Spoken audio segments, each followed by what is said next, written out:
هلا وحبايب قلبي، شلونكم؟ شخباركم؟ ان شاء الله كله بخير. اليوم رجعت لكم بفيديو جديد. اليوم سويت دولمة على الغداء وقلت خلنا اشارككم الفيديو، اتمنى يعجبكم. يلا نبلش سوا. حبايب قلبي، اذا جداد على القناة اشتركوا بقناتي وفعلوا الجرس حتى يوصلكم كل فيديو انزله، وحطوا لي لايكات. ويلا نبلش. هنا عندي كيلو تمن، وهنا كيلو لحم، وهنا 3 روس بوتيتا وراس واحد باذنجان، وهنا 4 روس بصل، وهنا بهارات وهيل ولومي، وهنا عندي 5 روس شجر، وهنا شدة مال كرفس، وهنا السلج، وهناك المعجون. وهسه راح ابدي اثرم وياكم الحشو. هنا مثل ما تشوفون اول شي راح اثرم الباذنجان،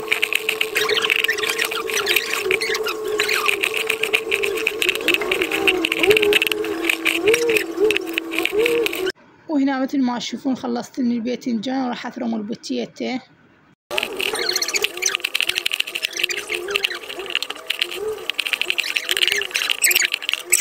هنا مثل ما تشوفون كملت من البوتيتا، وهنا راح اثرم الحشو مالت الشجر.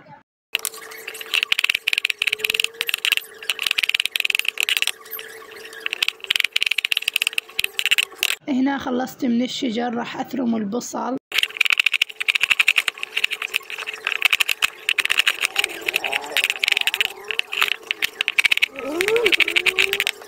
هنا خلصت من البصل، هنا راح اثرم الكرفس.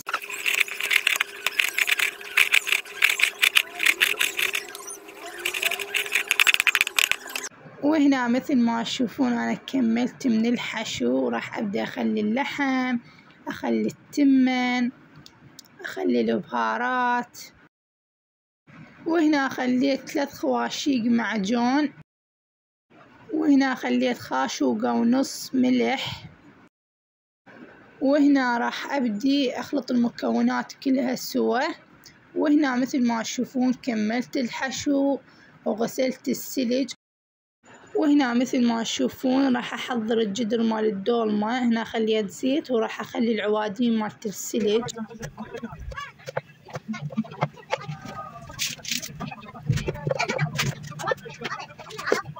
وهنا مثل ما تشوفون كملت من الجدر، وهنا راح ابدا الف بالدولمة.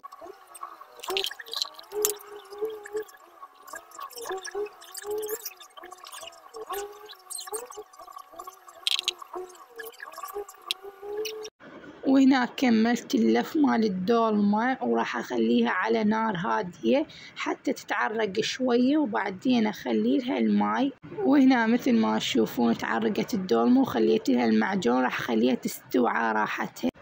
وهنا مثل ما تشوفون الدولمة بدت تستوي عندي، نشف الماي مالها. وهنا استوت الدولمة عندي، فهنا أنا راح اقلبها واشوفكم النتيجة. هنا كلش حارة ما قدرت اقلبها، بس بعدين قلبتها. وهنا مثل ما تشوفون قلبت الدولمة، الريحة ترست البيت ترس، عن الطعم مالها يجنن. جربوها وما تخسرون شي. إذا عجبكم الفيديو لا تنسونا باللايك والاشتراك بالقناة وفعل الجرس حتى يوصلكم كل فيديو انزله. مع السلامة.